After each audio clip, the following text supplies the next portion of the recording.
중세 유럽 하면 흔히 떠올리는 이미지가 있죠. 엄격한 신앙, 폐쇄적인 분위기, 금욕적인 삶.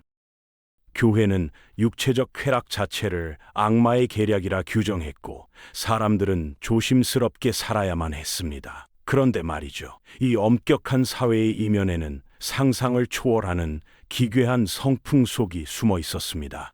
지키기 불가능한 규율들이 양산되면서 사람들의 욕망은 오히려 더 뒤틀린 방향으로 분출됐거든요. 폭력적이고 잔인한 남성 중심 문화 속에서 여성들은 정조대를 채우고 기절 연습까지 해야 했습니다. 신앙이라는 이름 뒤에 숨겨진 중세의 민낯, 지금부터 하나씩 파헤쳐 보겠습니다. 중세는 교회가 곧 법이었고 신앙이 밥 먹여주던 시절이었죠. 그런데 교회가 왜 그렇게까지 금욕에 집착하며 사람들을 옥죄었을까요? 단순히 성경 구절 때문이었을까요? 천만에요. 진짜 이유는 훨씬 정치적이었습니다. 바로 로마를 무너뜨린 게르만족 때문이었거든요. 상상해 보세요. 거친 숲속에서 전쟁하던 이 게르만 전사들의 성문화는 당시 교회 기준에선 그야말로 걸어 다니는 재앙 수준이었습니다. 교회는 이 야생마들을 길들이기 위해 이전보다 훨씬 강력한 금욕의 룰을 설파하기 시작했습니다. 그런데 여기서 아이러니한 반전이 일어납니다. 자유분방하던 게르만 왕들이 교회의 이 숨막히는 통제를 쌍수를 들고 환영했다는 겁니다. 갑자기 신앙심이 깊어져서일까요? 아닙니다. 왕이 되고 영토를 차지하니 내 핏줄, 즉 확실한 후계자가 필요해졌기 때문이죠. 부족 시절처럼 이 여자 저 여자 만나 자식들이 수십 명씩 나오면 나중에 왕위 계승 전쟁으로 나라가 쪼개지는 건 시간 문제니까요. 결국 오직 한 아내에게서 난 자식만 인정한다는 교회의 엄격한 규율은 왕들의 혈보존 욕구와 완벽하게 맞아떨어졌습니다. 신앙의 탈을 썼지만 실상은 권력을 지키기 위한 정치적 합의였던 셈이죠. 이렇게 탄생한 폐쇄적인 분위기는 훗날 유럽을 기괴한 성문화의 늪으로 빠뜨리는 거대한 족쇄가 되어버립니다. 하지 말라고 하면 더 하고 싶은 게 인간의 본성이라던데 중세 사람들은 오죽했겠습니까? 지키지도 못할 말도 안 되는 규율들이 쏟아지니 사람들은 서서히 미쳐가기 시작했습니다. 욕망이라는 건 억누른다고 사라지는 게 아니라 어디론가 분출구를 찾아 터지게 마련이거든요. 그런데 그 분출구가 향한 곳이 정말 끔찍했습니다. 당시 유럽은 뿌리 깊은 남성 중심 사회였죠. 금욕을 강요받으며 쌓인 남성들의 스트레스와 일그러진 욕구는 고스란히 약자인 여성들에게 쏟아졌습니다. 상상해 보세요. 성적 에너지가 건강하게 해소되지 못하고 폐쇄적인 종교 시스템에 갇히자 그 에너지는 폭력적이고 잔인한 괴물로 변했습니다. 여성들에게 정조대를 채우고 심지어 고통을 견디다 못해 기절하는 법을 연습하게 만드는 등 비상식적인 일들이 관습이라는 이름으로 자행되었습니다.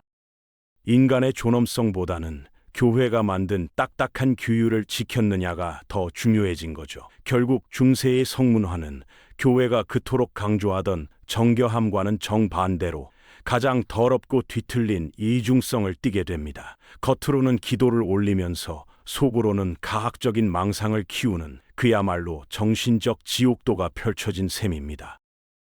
이러한 억압은 성거래라는 또 다른 변칙적인 시장을 폭발시키는 기폭제가 되었습니다.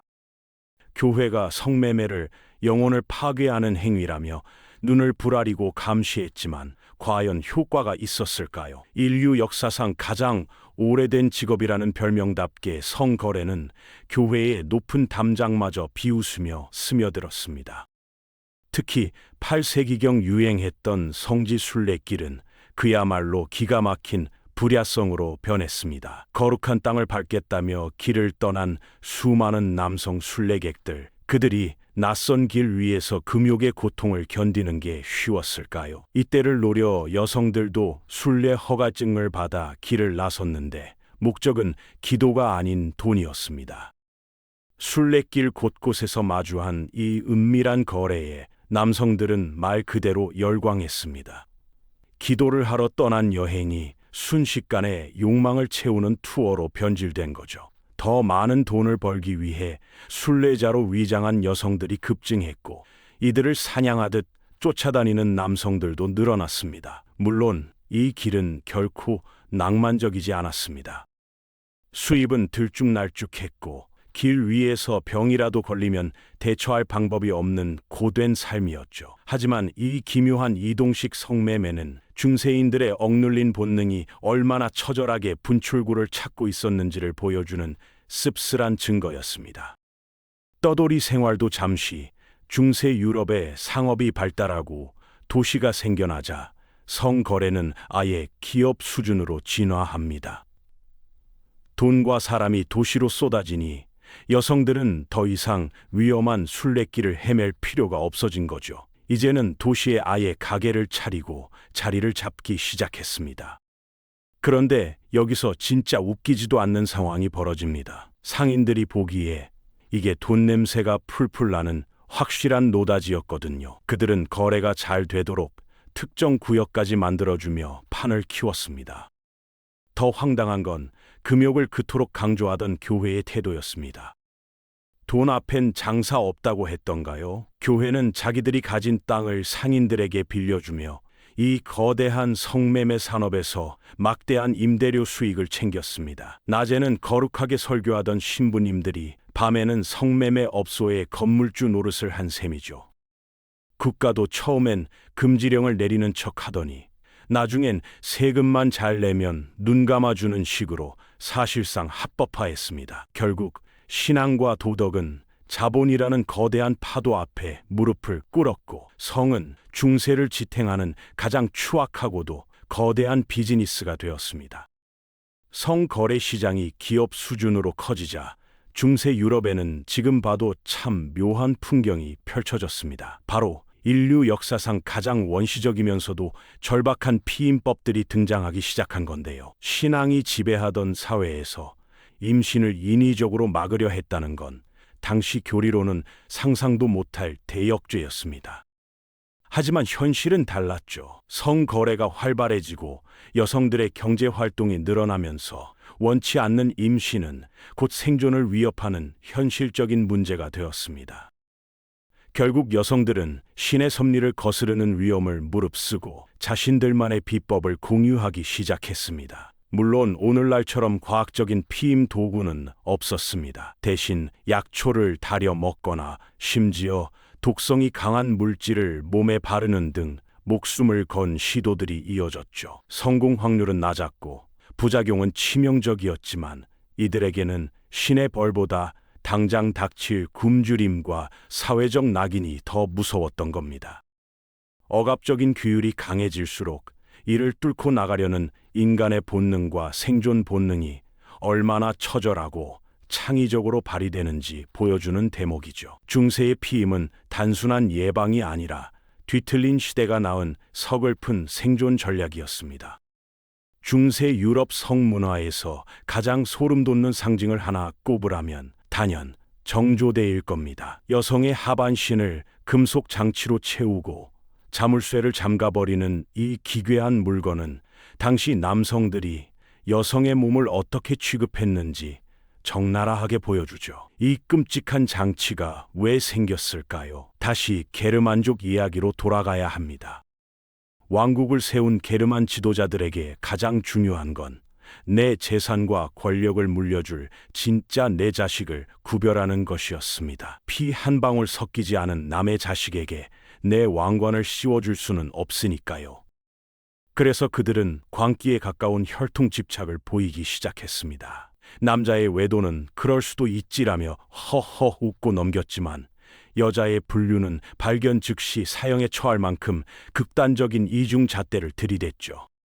온갖 감시와 협박으로도 아내의 외도를 완전히 막을 수 없다고 판단한 남성들은 결국 물리적인 봉쇄라는 최악의 선택을 합니다. 바로 정조대죠. 열쇠는 두 개를 만들어 남편과 남편이 신뢰하는 하녀가 나눠 가졌습니다. 여성의 인권은커녕 생리적인 기본권조차 박탈했던 이 장치는 권력을 유지하려는 남성들의 불안과 탐욕이 만들어낸 중세 최악의 발명품이었습니다.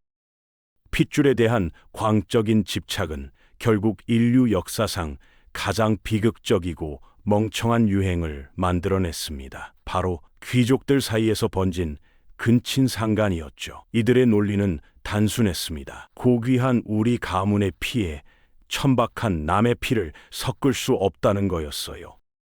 순수한 혈통을 보존하겠다는 명목으로 사촌, 심지어 더 가까운 친족끼리 결혼하고 아이를 낳는 일이 상류층의 특권처럼 여겨졌습니다. 신앙을 앞세워 타락을 경계하던 이들이 정작 자신들은 인륜을 저버린 행위를 순결이라는 이름으로 포장한 겁니다.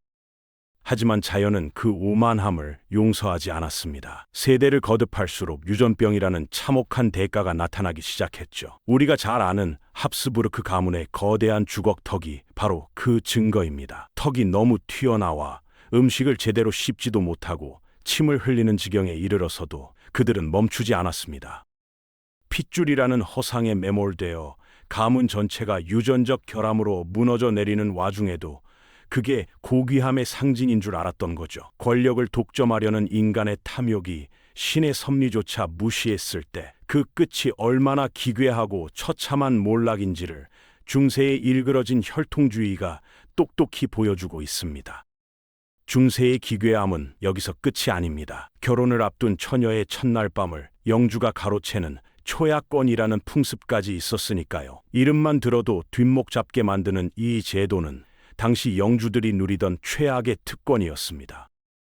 그런데 더 황당한 건 이 짓을 정당화하는 논리였어요. 당시 사람들은 처녀를 신비롭고 위험한 존재로 믿었거든요. 그래서 평범한 신랑이 첫날 밤을 치렀다간 큰 화를 입을 수 있으니 기가 센 영주님이 친히 액땜을 해준다는 기막힌 핑계를 댔습니다. 신부의 인권 따위는 안중에도 없는 그야말로 권력자의 성범죄를 관습으로 포장한 셈이죠. 시간이 흘러 처녀가 위험이 아닌 순결의 상징으로 추앙받게 되자 상황은 더 이상하게 돌아갔습니다. 결혼식 날 처녀가 아니라는 사실이 들통나면 바로 파혼당하고 사회적으로 매장됐거든요. 사정이 이렇다 보니 이미 경험이 있는 여성들은 처녀로 보이기 위해 목숨을 건 가짜 연기를 해야 했습니다. 신체적인 고통을 감수하면서까지 처녀인 척 위장하는 비법들이 공유됐는데 그 수위가 얼마나 높고 끔찍했는지 차마 입에 담기조차 힘들 정도입니다. 영주의 욕심에 짓밟히고 사회적 시선에 갇혀 스스로를 속여야 했던 중세 여성들에게 성은 축복이 아닌 거대한 공포이자 감옥이었습니다. 젊은 남녀라고 본능이 없었을까요? 교회의 감시를 피해 그들이 만든 기발한 문화가 바로 찾아가는 밤이었습니다. 남자가 여자에게 청혼하기 위해 창문을 넘거나 지붕을 타는 건데 위험할수록 사랑이 깊다고 칭송받았죠. 겉으론 밤새 대화만 나눴다지만 실제로는 혼전 임신이 속출했습니다. 한편 교회는 부부 사이까지 간섭하며 1년 중 절반 가까이를 관계 금지일로 지정했습니다. 성탄절이나 부활절 전후엔 무조건 참으라는 식이었죠. 이걸 어기면 벌금을 내거나 채찍질을 당해야 했습니다. 하지만 죽음도 불사하고 불륜을 저지르던 사람들이 고작 벌금이 무서워 멈췄을까요? 낮에는 거룩한 척 금지령을 내리고 밤에는 그 벌금을 걷어 곳간을 채우는 교회의 모습은 그야말로 코미디였습니다. 결국 억압적인 규율은 성스러운 사회를 만든 게 아니라 온 사회를 거짓말쟁이로 만들었을 뿐입니다. 법과 본능이 따로 노는 이 기괴한 이중생활이야말로 중세를 지탱하던 뒤틀린 질서의 핵심이었습니다. 지금까지 살펴본 중세 유럽의 성문화, 정말 독보적이라고 할 만큼 이상하고 기괴하지 않나요? 신앙이라는 가장 고귀한 가치를 앞세웠지만 그 아래서 벌어진 일들은 인류 역사상 가장 폭력적이고 비상식적인 민낯을 보여주고 있습니다. 결국 인간의 자연스러운 본능을 무리하게 억압하고 통제하려 들 때 그 에너지가 얼마나 기형적이고 뒤틀린 괴물로 변하는지 우리는 똑똑히 목격했습니다. 재미있는 건 이런 현상이 비단 유럽만의 일이 아니었다는 겁니다. 멀리 갈 것도 없이 우리네 조선시대도 마찬가지였죠. 유교라는 엄격한 국교 아래서 지키지도 못할 규율들을 만들었고 나라가 부패하면서 그 이면엔 온갖 뒤틀린 문화가 자리 잡았으니까요. 동서양을 막론하고 본질을 무시한 강압적인 통제는 결국 인권 유린과 위선이라는 비극을 낳는 법입니다. 오늘 준비한 중세의 은밀하고도 추악한 이야기는 여기까지입니다.